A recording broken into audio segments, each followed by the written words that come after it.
Using the ultimate universal paving and wall cladding adhesive is ideal for fixing porcelain patio tiles and natural stones to external bases and walls.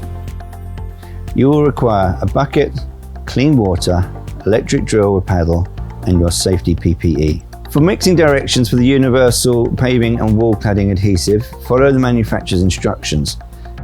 For this particular one, you will need a 1-in-3 mix.